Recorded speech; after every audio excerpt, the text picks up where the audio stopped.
Greetings, everyone, and thank you for joining us. This is the very, very first podcast of the Rocks of the Cross. It is titled the Dialogue of the Family because that's exactly what we're trying to do. We're trying to create a family dialogue, especially when divorce takes place. And we see these awful battles between husband and wife just for the children. So we're very, very pleased that you're here today to join us.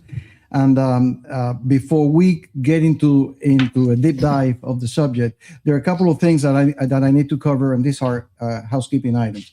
The information that you're about to hear today is just educational purposes only.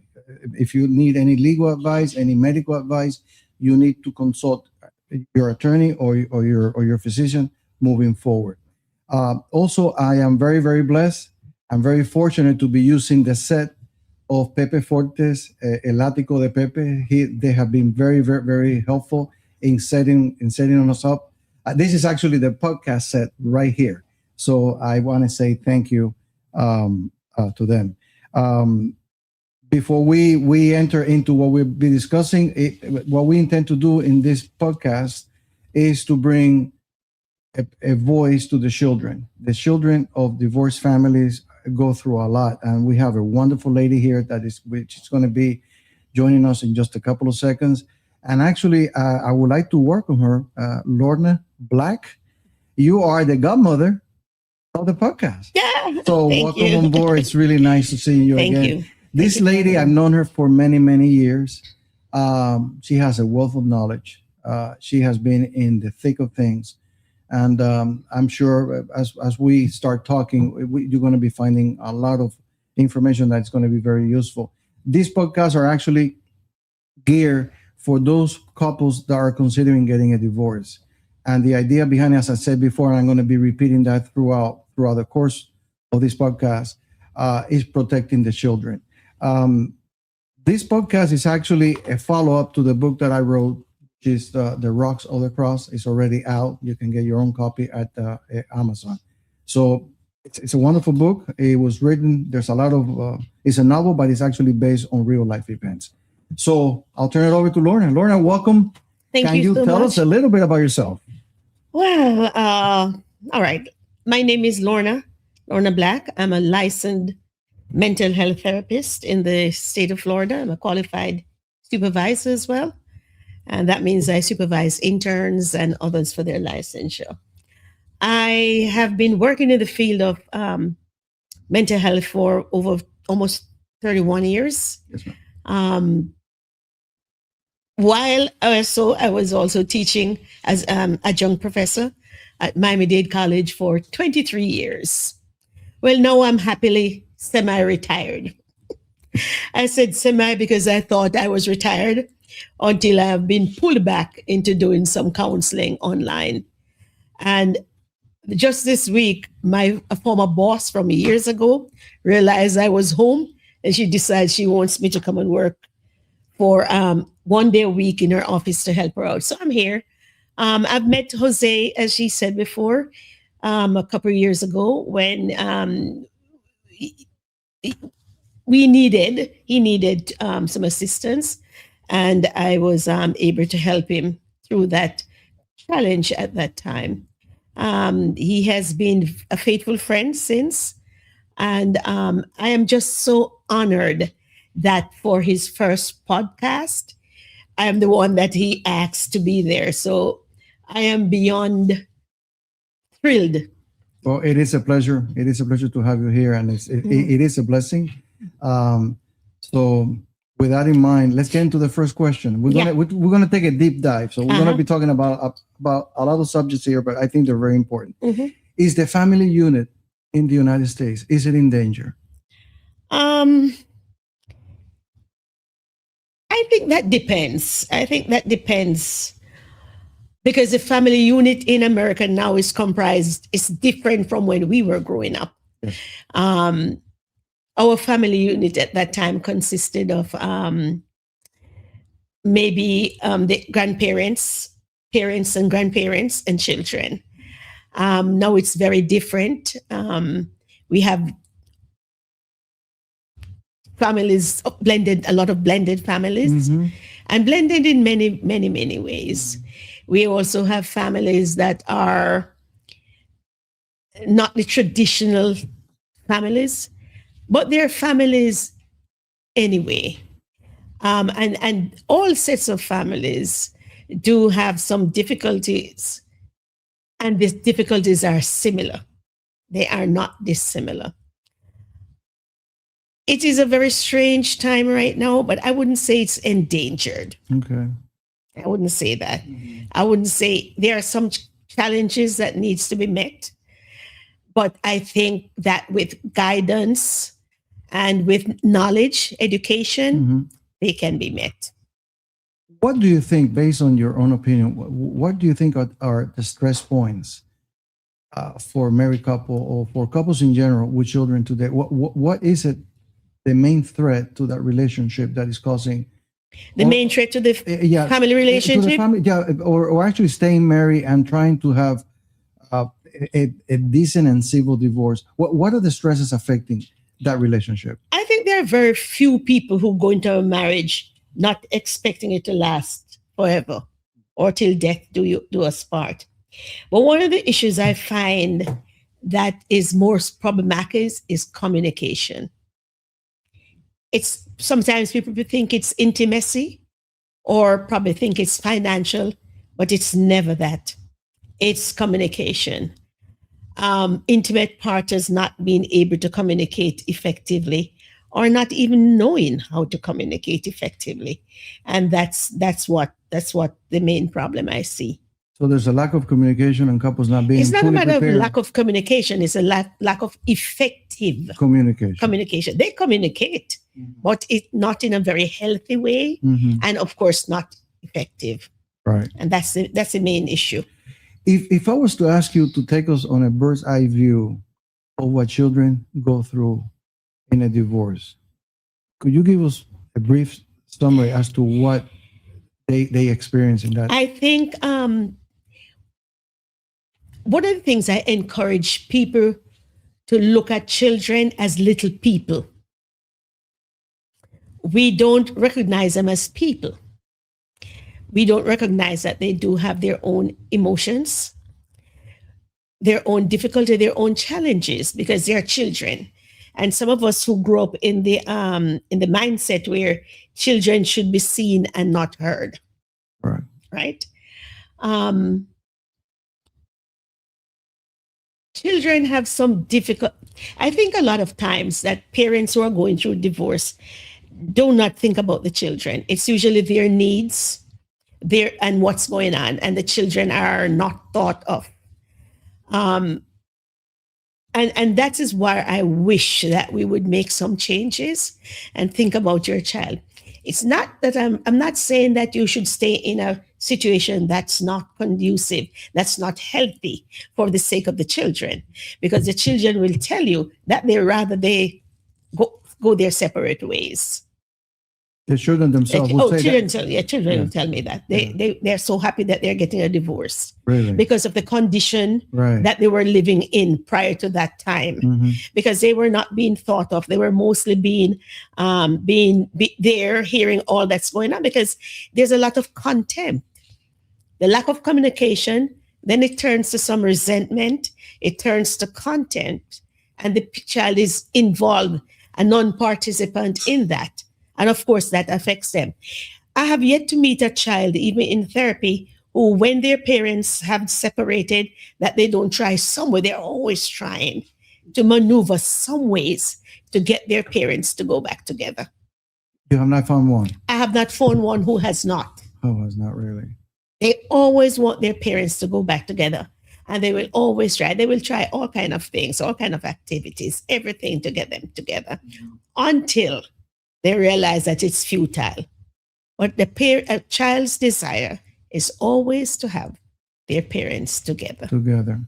no matter what. That leads me to another question. What would you consider will be the lingering effects of children that experience divorce? And it was a The lingering effect? Yeah, I'm stuck. I'm referencing a challenged divorce where custody became a battle, where children were put in a position who to choose. Mhm. What lingering effects do they stay with the children until they become men and women in the future? It's significant. It can lead to depression and anxiety. That's the main thing. Mental health problems is the main one, right? The second one is substance abuse. And the third one that I find in my research that I did, I found that, and from knowledge too, is that they have difficulties developing healthy relationships in adulthood. Because of what they experienced as a child. So there's depression and anxiety, and depression and anxiety in children looks very different from depression. You have a kid, for example, who is being disruptive in class, and the teacher, oh, you send him to the principal. You know why he's disruptive? Because of what's going on at home. And that's his way of expressing himself. Adults, usually, if we become depressed, we get isolated, we get the whole mood, sad expressions, etc. But the kid doesn't do that. But there are mental health problems, and that has been found that there are mental health problems in children later on, and there's substance abuse, and definitely in unhealthy relationships in adulthood or difficulty having relationships. Yeah. Because of what they experienced. Because of what they experienced during divorce. And not necessarily something, bad. It's just the idea that the family is broken up. One of the things that's my pet peeve is having children travel between parents. 3 days here, 2 days there. And I always say the court system, because the court, whatever the court does, it's not for the mother or the father. Money doesn't have anything to do with it. It's in the best interest of the child. The minor, yeah. But I think there's one area where we miss, in that the custodial arrangement for the children, where a child is living in a suitcase between two parents. I'm not an advocate of that at all. And when I do have to give testimony or witness in the legal system, I make that quite clear.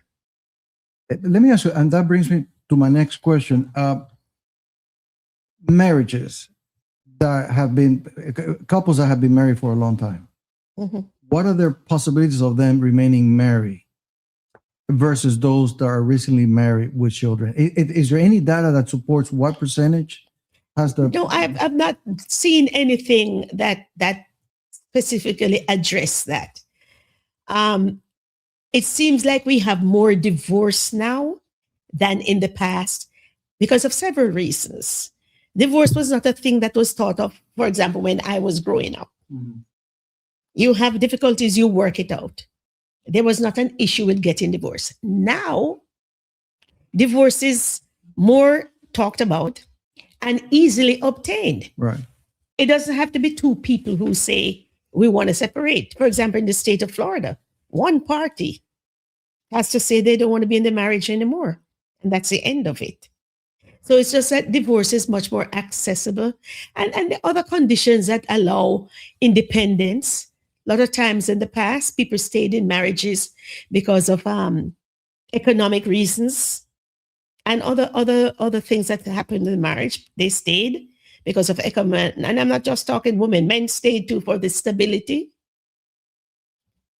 But now it's not that. We are much more advanced. We're doing a podcast, for example. See what I'm saying? So all of that societal changes and societal growth and industrial growth has affected everything, including the marriages. Has your view of marriage and family, based on what you have witnessed through your entire career, how confident do you feel moving forward that... What do you mean? This cycle of divorce, of literally of just, I call it disposable marriage. I'll get married today, and if it doesn't work tomorrow, I'll get a divorce. I don't think I don't think most people go into marriage with that. That's what I said. I don't believe you go into the marriage hoping that saying that if it doesn't work, I can get out.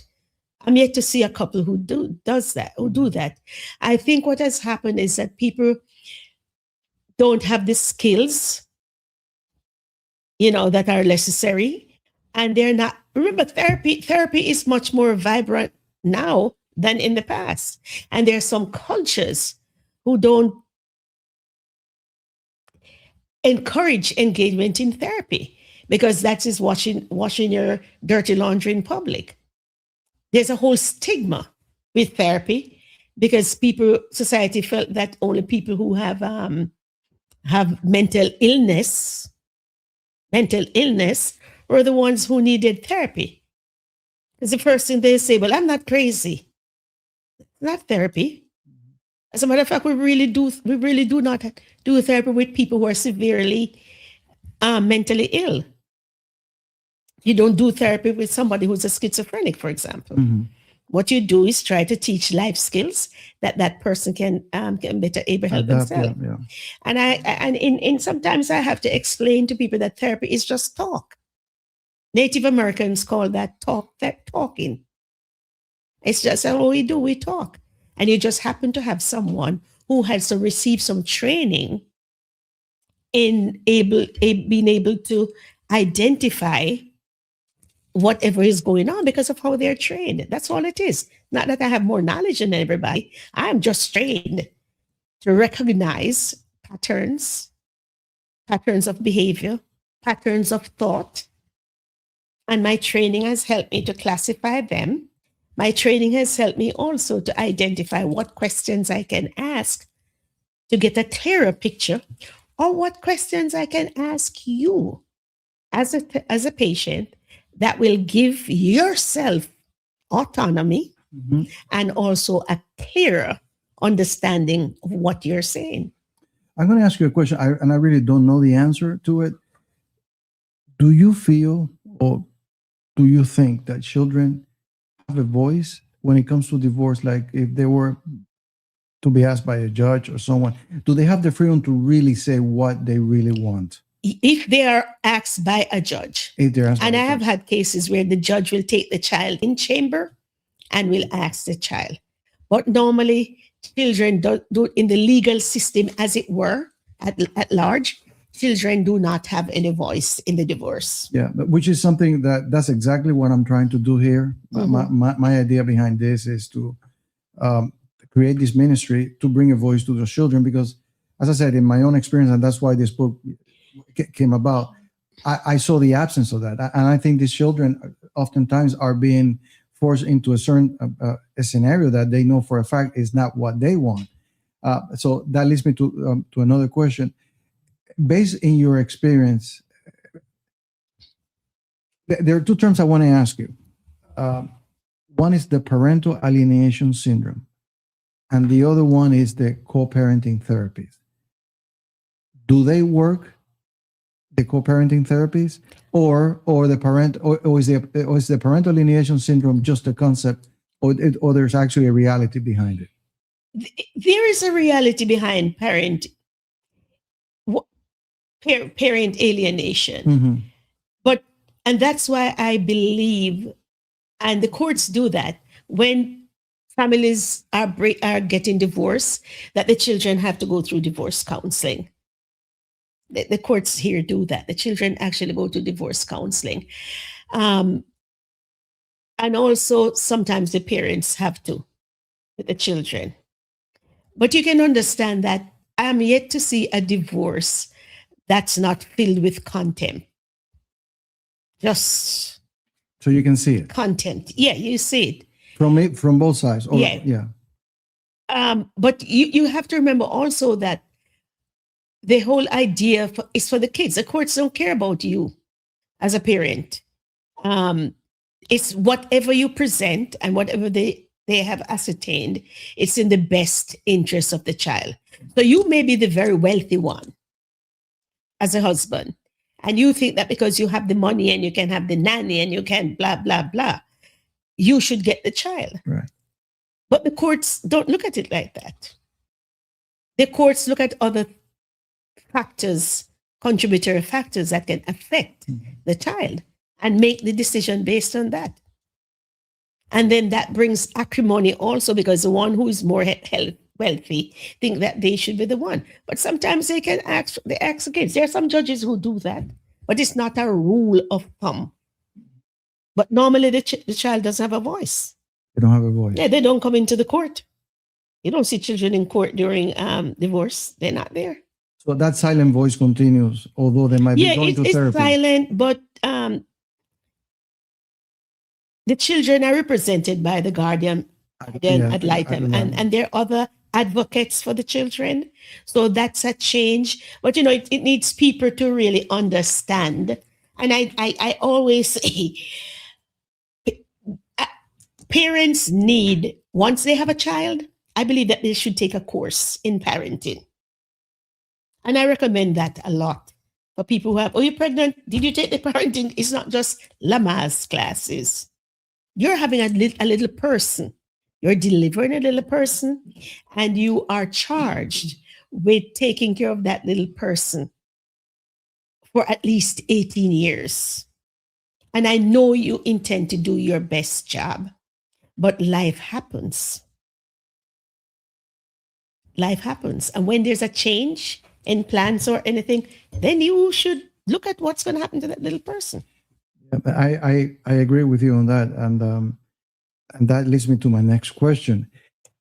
Can you describe for us a child that doesn't have access to their mom, or the access to the mom is limited, and how a child is also affected by having a limited time with the father? Is the what the child experiences, is it the same whether it's the mother or the father, in terms of their own thinking? It depends on the parents. First of all, I would want to know why the child is not having any access.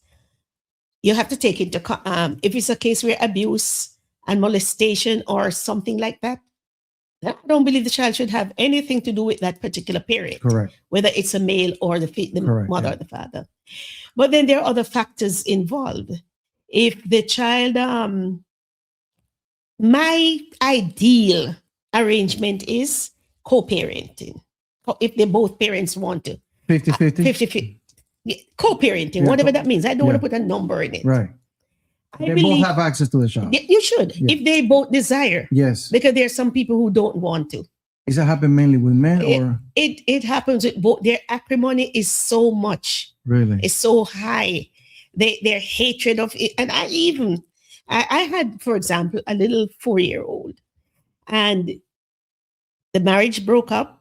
She moved on into a same-sex relationship, and he was just so bitter, very bitter. And here you have this 4-year-old, had so much stipulations on him.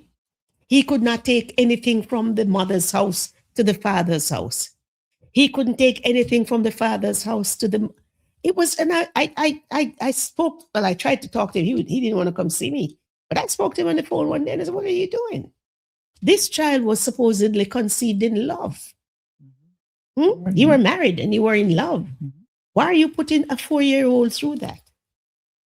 He cannot take a toy, his new toy he got for his birthday from his mom. He's not allowed to take it to your house. Now you tell me, does that make sense? So usually it's not the child, it's both parents. Now, if they desire, my ideal, this is me, my ideal custody is whoever has the stability takes care of the child during the week. The child should have one stable place near to school. The parent is able to go pick him up from school or whatever and stay right there. Then on the weekends, he can go to the next parent every other weekend. Then the holidays. And I also believe that during that week, when that child is with the custodial parent, the parent who is not the non-custodial parent at the time should go pick him up from school one midweek, take him somewhere, have breakfast, have dinner, lunch, whatever. I just don't believe that the child should be traveling Tuesday through Thursday with a suitcase to one parent house. And then a Wednesday, no, that's just wrong to me. So that's my biggest pet peeve. And that's also, I mean, to some extent, that's also creating some doubts in that child's mentality, because now he's put in a position where he has to make a decision that he doesn't have. Hey, I agree. That's another thing, or another one of my issues. You don't talk bad about the mother or the father in the child's presence. Shouldn't happen. Does it happen? Too much. Too much. Too much. Why are you bad mouthing the mother? Why are you bad mouthing? And some of the terms, some of the words that they use. And you see, that's why I say we have to remember that they are little people. They won't tell you, but they will tell me as a therapist. Mm-hmm. It's funny because I was just cleaning up my storage, and I have my archived papers, and I was going through the papers, and I saw he was 6 year old when I saw him. He is now a teacher in Texas, 5th grade teacher. But I remember I asked him to draw his family. It was a blended family. That's my next question here. Go ahead. Go ahead. He drew the blended family. They had moved from Texas here. He drew the blended family, but he never drew the stepfather. Really? So I looked at it. I had it there. I looked at it. I said I should mail it to him. I looked at it and I said, you sure you have everybody? And he said, oh, the dog. He had a pet dog in Texas, and he drew the dog. And to this day, he never drew the stepfather, who was not really very nice to them. He was a military man. And when I went to the shoes had to be lined up. A 6-year-old, shoes had to be lined up. And I said, what's this? There had to be no sand can come into the house. These were 6-year-old kids. 6. The brother was about 8, and the little girl was about 4. He drew everybody. He even drew a brother by his father, an older brother that I never knew he had. And he drew his pet dog in Texas and had never drew. So what is that telling you? There's no connection there. There's just, there's blended families. Can you describe for us a typical blended family today in America? How does that look? What is a blended family? That's the first thing. A blended family is a family that usually come together, and children are there from other Previous. relationship. A blended family is what we used to call step family. It's the same thing. But I guess modernization, and being politically correct, we now say blended family. But it's the same as a step family. My mother had 3 of us before and married her husband. I'm just saying that it's not me, Right. Married her husband, and he came with 2 kids. Usually the kids get along. The kids get along. Usually 90 out of 100 times the kids get along. Whenever the kids don't get along, it's because of the parents. So a blended family is a step family. It's a family formed when 2 people come together and bring a child or children from previous relationships. Now, one of my other things that I always wonder, how is it you can love the man or the woman? You want to be in a relationship with them, but you don't want to have anything to do with the kid. I don't understand that, because his DNA is in that kid. He is not related to you at all, Right. except by paper, and by vow. But he's related to the child. And you don't want to treat the child well, but you want to treat them. I don't understand that. That's another one of my pet peeves. When a blended family, and you can understand, when a blended family is formed, the children can be the same age. All of them are 10, 11, 12, or they can have major age differences. And they still get along. They'll get along. Still get along. Wow. Sometimes the older one look out for the smaller ones, but it also depends on how they perceive they're being treated. I've known of blended families that you didn't even know they were blended until if I didn't tell you. Really? Wow. Because of how both the man and the woman come together. And then, of course, there's always sometimes they may have a child together. So you have children from previous relationships come into the situation as a family, and then they might have that child together. And they embrace that. Of course. I tell you, it's not usually it has its share and rewards and challenges, but it's usually the parents and the children. The parents have to try to, and not everybody is gonna accept the blended marriage right away. But it depends on the work they did before. You cannot be divorcing their parent, their mother or father today, and then tomorrow you're introducing them to somebody else. Huh? That ain't gonna work. Right. Especially when you get to teenagers. Depends on the age of the children. It depends on the environment they're going, because there has to be an adjustment period. And sometimes people don't take that into account, that there needs to be an adjustment period. I keep telling them that they need to take a lot of parenting classes. Children may find it difficult to accept a new parent as the one who's in charge. They would quickly say, "You're not my dad. You're not my mom." But how do mom and dad respond to that? It has to be a unified. Of course, you have to Yeah. stand unified. Take the child back and say, "Right now in this family, we're together. She's the one in charge." That's why I believe that there needs to be a lot of psychoeducation on parenting. Because think about it. There's no manual on parenting. Most people, we have to go to school. You know how many stages I had to go to become a therapist? What stage do you go through except give birth?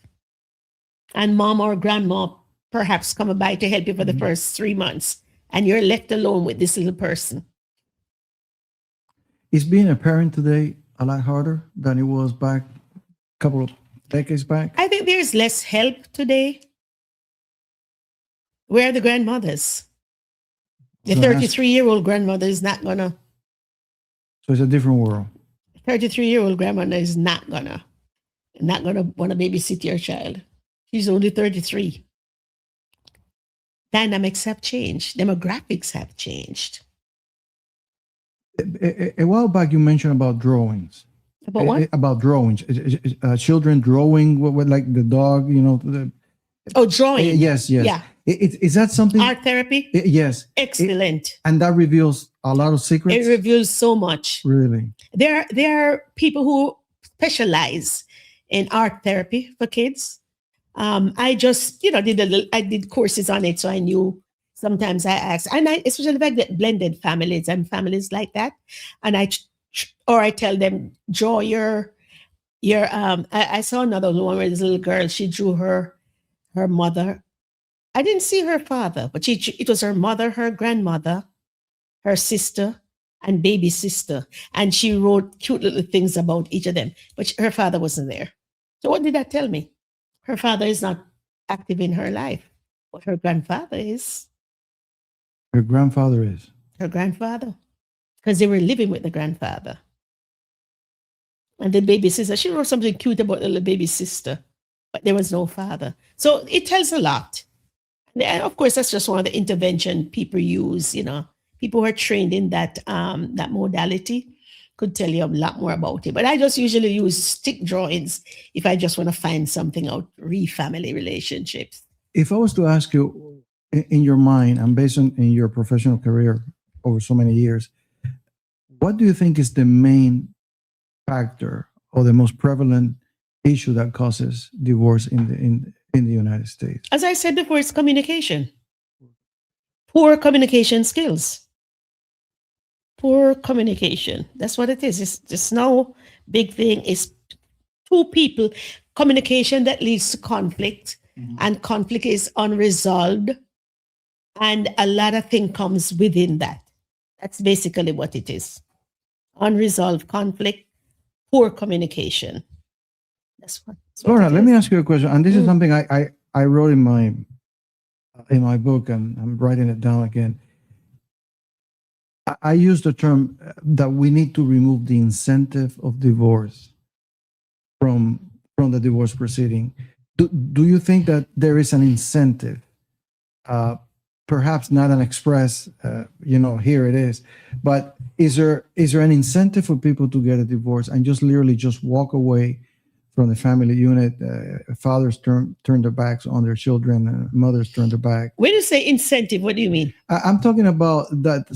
Oftentimes, people go through a divorce or seek a divorce because they just want to get rid of something. And that's why I call it the incentive. They want to be able to free themselves of an obligation, probably financial obligation, or just being a parent or a mother.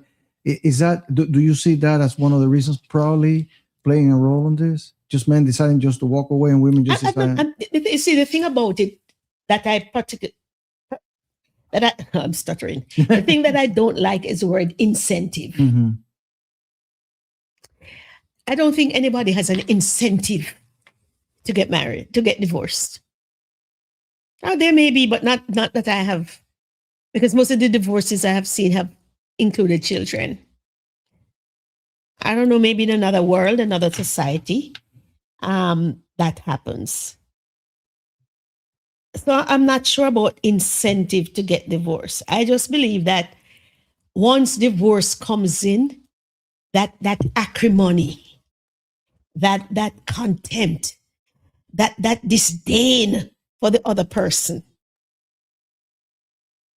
creeps in because somebody's hurt. And why do you think that happens? Because of being hurt.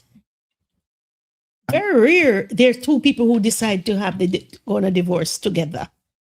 It's usually one party who needs it first. Okay, go back and look at it. Yeah. And that oftentimes, who is it? It depends. Depends. There's no one parent. A lot of times, so you have people just don't decide to have divorce like that. Sometimes there's a lot of bickering. Bickering is driven by intense, unresolved emotions sometimes. There's a period where there's just bickering and they say, oh, we're not getting along. They're fighting. Unresolved emotions, anger. Someone is afraid. Breakdown in communication.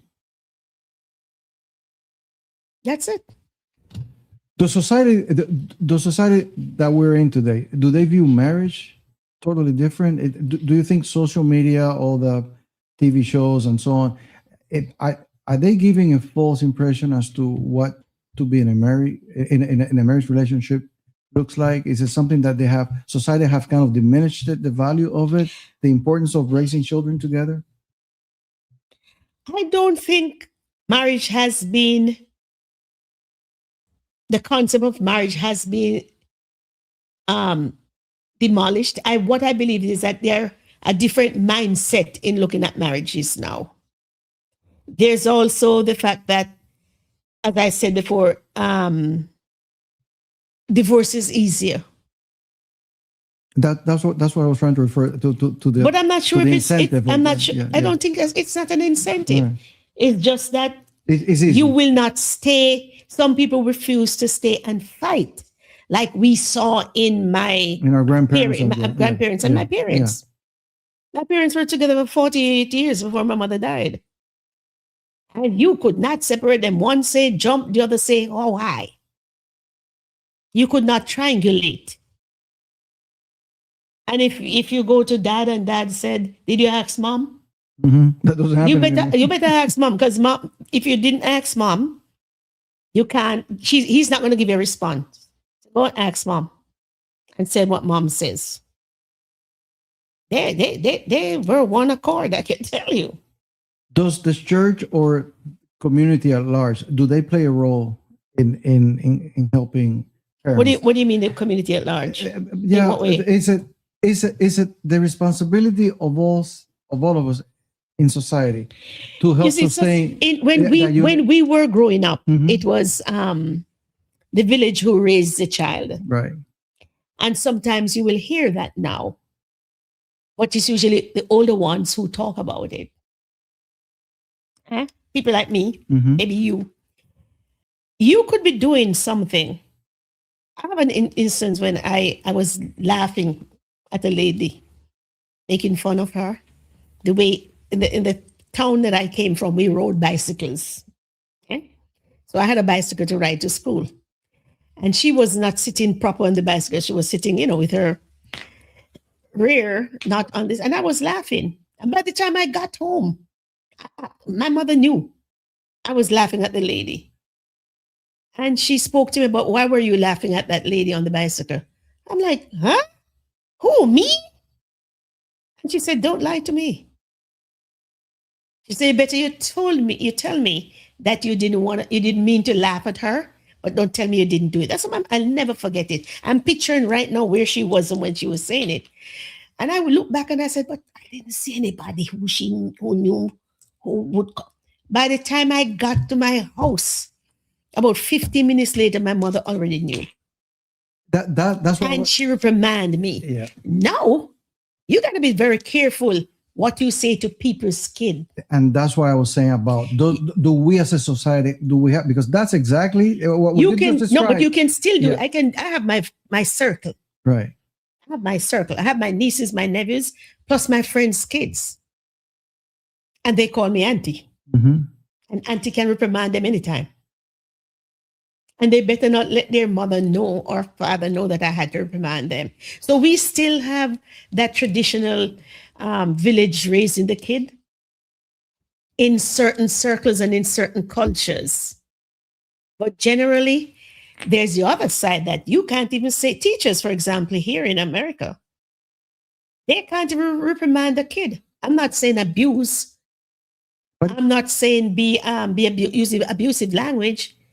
But you cannot even reprimand them or tell them something. Which is really, I mean, if you look at it, that's the way I was raised. It's part of The raising village, raising the Yes, child. because if you don't teach them, It's still evident in some areas, but not in all. why do you think that's happening? Who's really raising those kids when they leave your house and they go into the school system, and But they come don't home? look at it like that anymore. You could not back in my time, we could get spanked, but you never go home and tell your mother that you had to get a little spanking from teacher today, because you will be getting another spanking at home. For asking the question. Right. I have been to schools here in Miami-Dade County, waiting in the lounge, the office area, to see parents come in there. There was one lady, I went up to her and said, "No, you can't do that. You shouldn't do that." He came because her son told her something, and she came to cuss the teacher out, and she was loud. I said, "No, I can't let this happen." I got up, I got up into her. She said, "But miss, you don't know." I guess because I spoke to her quietly, I said, "Come, sweetie, come." And she was like, "Well, this is what they said about my son, blah, blah, blah, blah, blah." But that was never tolerated in the past. And that was never even something we thought we could do in the past. So there's a difference. There's a difference. It's not the village who's raising the child anymore. And you have to hold your place. Yeah. And be very conscious of you. Like I said, your circle, you can do that with. Your family, you can do that with. You can still, reprimand, but you have to be very careful with other people's kids. What can the family court and the judicial system, what can they do to get it right? Do you think children? Because I don't think it's family court who should parent your children. No, but what I'm referring to, what additional measures can they take to make sure that when a separation takes place, those children are fully protected and totally isolated from the bickering that takes place behind the scenes? Because it's really awful. It's really awful. Yeah, but it's not. They can't. Their hands are tied. They have provided the guardian ad litem. They have provided other that they will direct them to counseling, etc. But think about the courts. The courts shouldn't be raising your children. There's not much they can do legally. They have already instituted what they can. Only thing I think that they need to re-examine right now is the custodial arrangements. I'm a proponent of the custodial arrangement. But the courts, what can the courts do? Do you think the legal system can get it together? Attorneys, and I'm touching something now that is probably a little bit sensitive. What would you like an attorney to do? Well, I think if you're litigating a case, I think your first job as an attorney is to try to seek peace in the settlement. That's not his job. That's not the attorney's job. But the bickering But that's not the attorney's job. It happens there. Would you not say? But that's not the attorney's job, because there are a lot of things are that leads to the destruction of a marriage. The attorney is the last person, practically. Breakdown in communication. I keep saying that. It's a breakdown in communication, followed by contempt. And this is research that was done by the Gottman Institute. Go ahead. When I say contempt, it's sarcasm, it's mockery, it's name calling, eye rolling, all that. And the child sees that. One of the things I can never understand is why calling the other parent out of their name, referring to them as, you know, why would you do that? Why is that done? So it's not the attorney, it's the parent I want to talk to. The courts, as I say, with what's presented, try to look out for the best interest of the child. Sometimes there's nothing they can do because there has already been a fundamental breakdown. And there's always, sometimes I see parents trying tit for tat because of their anger, because they're not able to regulate their own emotions. So it's tit for tat. She did this, I'm going to do that. I want to one up you. Right. I want to win. And Without even because guess what? They're operating on their own emotions. they don't care about the child It's not that they don't care about the child. They're not thinking about the child at that moment. at all. Wow. They care about their children. They're just not thinking, I want to get back at you for what you did to me. So if I were to ask you, Mhm. in your own mind, what do you think is a great mom and what is a great father? How would you describe that to me? If I were to ask you, Lorna, what in your mind would constitute a good father and a good mother, and then bring them together as if they were going through a divorce? Because that's what I'm trying to do here. I'm trying to see how we can. But so are you suggesting that because there's a divorce may not have been a good mom or a good dad? Is that No, what you're saying? what I'm saying is that sometimes the judicial system and family court, they might use the term widely loose. Well, he's a great father, she's a great mom, but we're missing. Let's talk about a great parent. Yeah. A great parent, a good parent, regardless of gender, provides unconditional love. I'm going to love my child regardless. They provide safety. A lot of children don't feel safe in their house right now, in their home environment, for whatever reason. They provide patience and guidance. One of the things that, I have so many pet peeves. No, go ahead. Let me give you another one of my pet peeves. Let's get it. You have the latest thing now is that the child is in the cart, shopping in the pushing in the supermarket, the shopping cart, Right. and the child has a tablet Okay. watching Angry Birds. Okay. You know Angry Birds, right? Yes. Or watching something.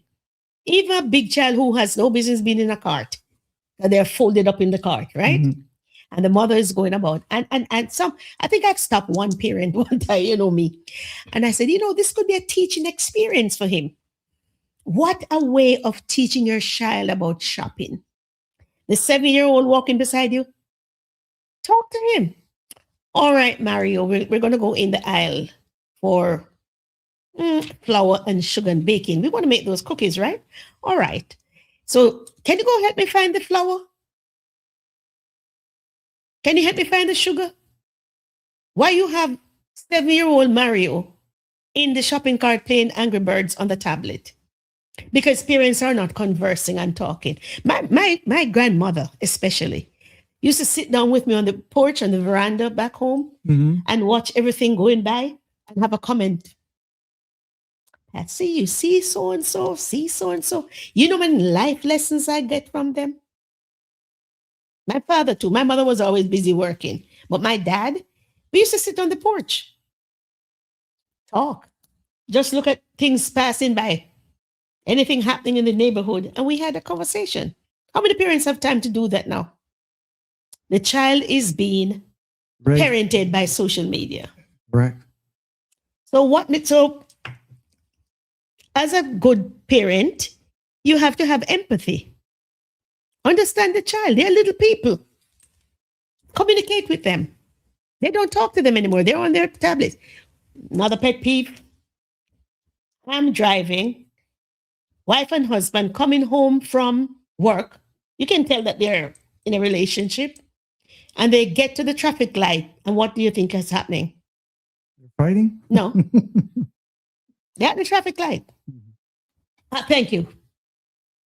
She's on her phone and he's on her phone. And I'm looking at them, and I'm doing like this.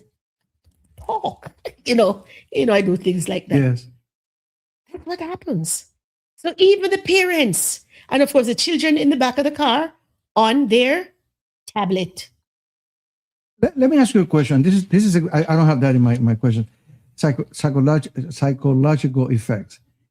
Is using this all the time. Is this becoming our best friend?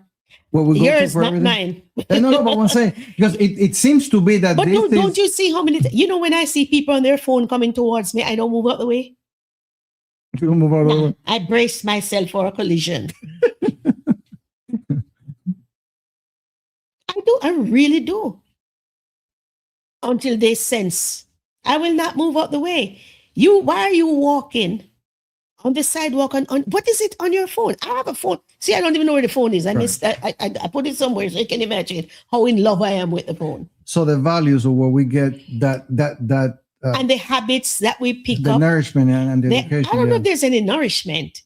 Back in the day, I remember there was when I was studying in New York, there was ever heard the movie Being There?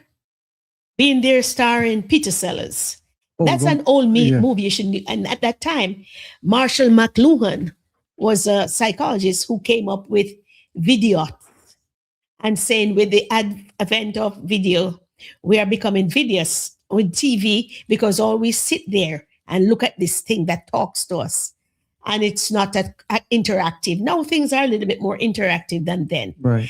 And I remember going to see that movie, and all Peter Sellers would do every day was sit and watch TV programs.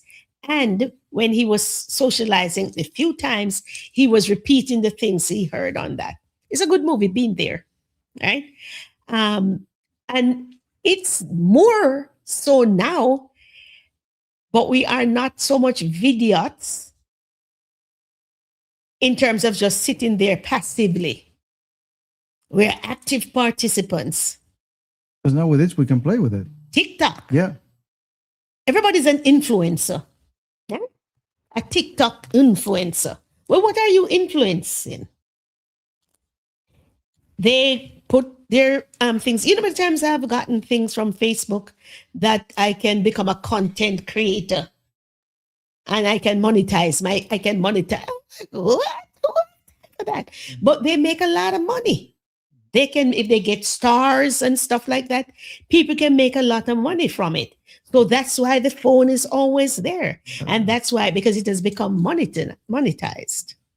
Lorna, let me ask you a question about foster parents and foster homes. How many children end up there because of bickering and divorce custody challenges? Oh, a lot of children. A lot of children end up in foster homes because of abuse, neglect. It's basically neglect, and that their home where they were was not safe for them. And again, it's in best interest of the children. So the courts have done something that is really honorable, because they're trying to look out for the best interest of the children. But honey, some of those foster people who are foster parents don't need to be foster parents. They take the course, they pass the course, they get their certification. They also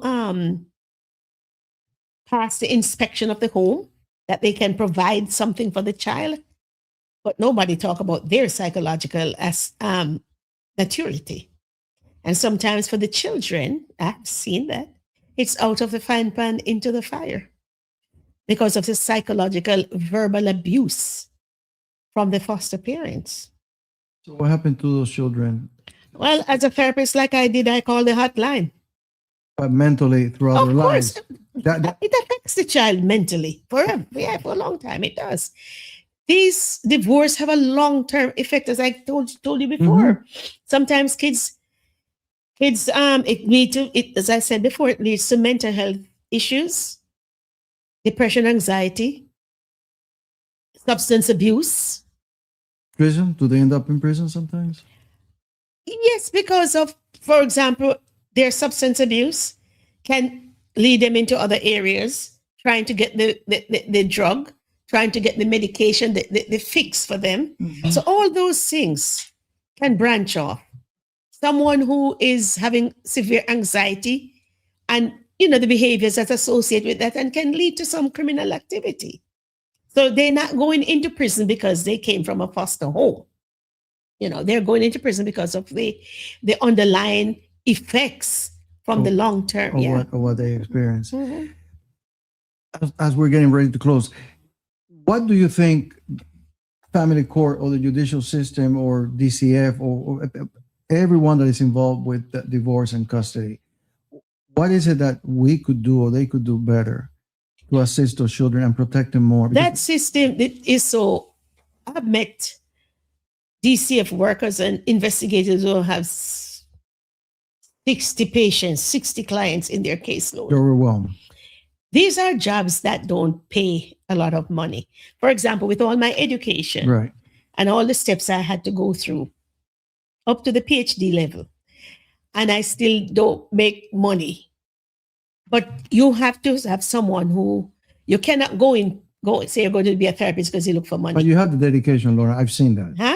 You have the dedication. That's it. I've seen it. That's it. Yes. It's a dedication. So it's not financial. And most people are not going into my kind of my profession right now because of financial reasons.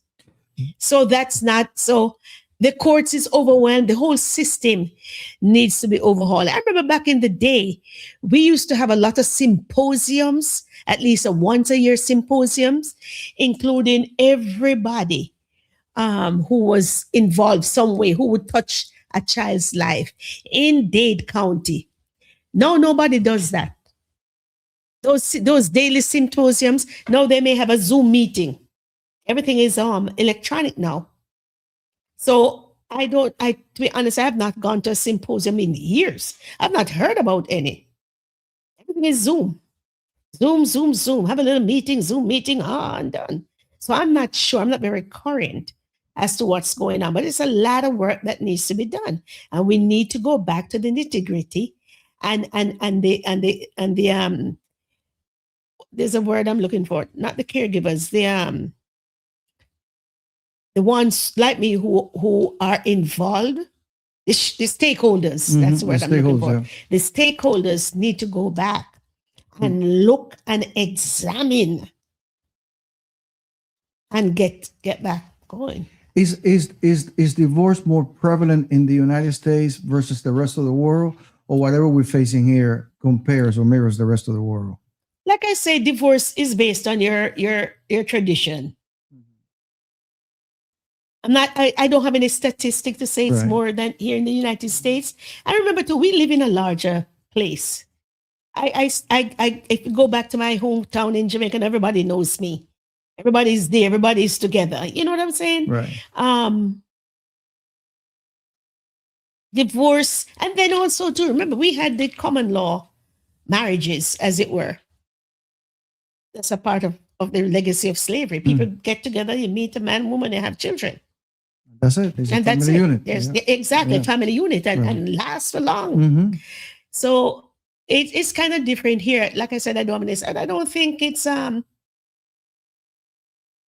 we're looking at a much larger population, a first world population, ease of divorce. I remember I knew someone who got divorced. It took, first of all, you had to go through the courts in Jamaica, and they give you what you call a decree. I forgot the term. A divorce decree or something? Is that? No, it's a term they use. Then it had to go to England, to the Privy Council, who looked at the case before. It took about 7 years To grant the divorce. to get a decree nisi. That's the last one. Right. So it depends on the system. I think in other places than America, maybe they will try to work through issues. And you just know you're not going to divorce. You have your kids there. Divorce was not a common terminology that I knew about when I was growing up. And whatever issues they had, but they never had the kind of issues that they have now. The kind of disrespect in some relationships now. So do you think that there might be a little bit of breakdown in society? Not necessarily breakdown. It's where there's a breakdown in a lot of things in society right now. If you're looking at America today, I agree with you. so then therefore, divorce should be. Why wouldn't divorce be or marriages be among it? Yeah. And the end result is that the children will be the ones paying the bills. Of course, of course, because they're never identified as a key factor in the divorce, except who's going to take care of them. And even though they say in their best interest, we are talking about custodial arrangement. We are talking about who's going to take care of them, and we are talking. They very rarely deal with them psychologically. It's been a pleasure talking to you. I hope I was able to provide You were, some and information. I'm sure the audience will gain some value and some You know wisdom. what? Thank you for having me. It is a pleasure. It is a pleasure. And this is the first of many I more love podcasts. talking about my pet peeves. Yes. See if there's anyone out there who want to do some research. I am sure a lot of do some a lot of- research yes. and follow up with it. Yeah, and we need to, as I said, the reason behind this is just that there has to be a better way to protect those children. And I agree with you. There's a lack of resources. There's a lack of personnel. But again, And a system we're that's losing overloaded. lives. Huh? And overloaded the system. It is. And that's why one of the questions I asked you earlier was, can the church do something different? Can the church be more involved? Can the school system be a little more? The school system tries, I can tell Yes. you. Not in so much the divorce, but in take care of the children. Right. I think the church in America today has failed us miserably. Really? But that's another topic for another day. We'll take it up next time. Folks, it has really been a pleasure. I hope you enjoyed it. Since this is a book that is actually based on Christian values and Christian principles, I would like to conclude, if it's okay, Laura. Oh, sure. Yeah, with a prayer. So basically, this is a prayer. We're asking God for guidance, especially for those parents facing divorce with small children. We pray that they stop the bickering, pay attention to those kids. Those kids were brought into the world, as Lorna said, as an act of love. And they're here for a reason. They have a purpose, and no one has the right to destroy their lives. And I don't care if you're a mother or a father, your obligation as a parent is to that kid to make sure that they have a viable future where they can have a dependable life, where they have none of this nonsense in their minds affecting their lives and affecting future generations, because this is something that carries on to future generations. So I really ask, and that's my prayer, that we bring light to this. I don't want to use the word cancer, but this affliction, a challenge to today's society, because as Lorna described, yes, we have multiple attackers, and social media is one of them, and probably the lack of responsibility from parents, from assuming their own responsibilities of raising their own kids and not allowing these other vehicles to raise them. So I hope that you gain some value from this podcast. It is the first of many to come. I will be posting as we get closer to more updates when you will be able to see them here. But again, all this is based on The Rocks of the Cross, which is a book you can buy on Amazon. It's a novel based on true life events. It deals with custody, it deals with divorce, and there's a lot of good information. So I strongly suggest that you get the book. But as I said at the very beginning, we're not imparting any legal advice, no medical advice here. This is just a conversation. So you guys start thinking and start acting on what's in the best interest of the minor. If you keep him outside and you have a civil divorce, I'm telling you, everybody's going to win on this. So that's what we're hoping to see. Until we see each other again. Thank you. Good night. Thank you.